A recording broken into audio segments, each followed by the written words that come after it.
ಈ ಬಸ್ನ ರಿಜಿಸ್ಟ್ರೇಷನ್ ಸಂಖ್ಯೆ ಕೂಡ ಈಗ ಲಭ್ಯವಾಗ್ತಾ ಇದೆ ನೋಡಿ. DD01N9490 ಅನ್ನುವಂಥ ರಿಜಿಸ್ಟ್ರೇಷನ್ ಸಂಖ್ಯೆ. DD ಅಂತ ಹೇಳಿದ್ರೆ DU ಡಾಮನ್ನಲ್ಲಿ ರಿಜಿಸ್ಟರ್ ಆಗಿರುವಂಥದ್ದು. ಒಡಿಶಾದ ರಾಯಗಢ RTOನಲ್ಲಿ ನೋಂದಾಯಿತವಾಗಿರುವಂಥ ಬಸ್ ಇದು. ವಿ ಕಾವೇರಿ ಟ್ರಾವೆಲ್ಸ್ಗೆ ಸೇರಿದಂಥ ಬಸ್.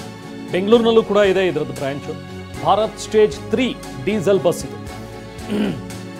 ಸ್ಕ್ಯಾನಿಯಾ ಕಂಪನಿಗೆ ಸೇರಿದಂಥ ಮಲ್ಟಿ ಆಕ್ಸಲ್ ಬಸ್ ಇದು.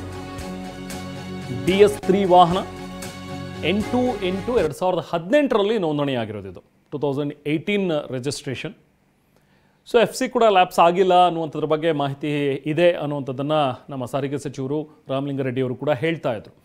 ಏನು ತುಂಬಾ ಬಸ್ಸಲ್ಲೇನೋ ಸಮಸ್ಯೆ ಇದೆ, ಬಸ್ ಸರಿ ಇಲ್ಲ ಅಂಥೇಳಿ ಹೇಳೋದಕ್ಕಾಗೋದಿಲ್ಲ. ಯಾಕಂದರೆ ಹೊಸದಾಗಿ ರಿಜಿಸ್ಟ್ರೇಷನ್ ಆಗಿರುವಂಥ ಬಸ್ ಇದು. ಈಗ 2018 ಆಗಿದ್ದಂತಹ ರಿಜಿಸ್ಟ್ರೇಷನ್. ಸುಮಾರು ಒಂದು 5-7 ವರ್ಷ ಆಗಿದೆ ಅಷ್ಟೇ ಇದು ರಿಜಿಸ್ಟರ್ ಆಗಿ. ಸೊ ಹಾಗಾಗಿ ಬಸ್ ಯಾವುದು ಸಮಸ್ಯೆ ಇದೆ ಅಂತ ಹೇಳೋದಕ್ಕೆ ಕಷ್ಟ ಸಾಧ್ಯ ಅನ್ನುವಂಥದ್ದನ್ನು ಹೇಳ್ತಾ ಇದ್ರು.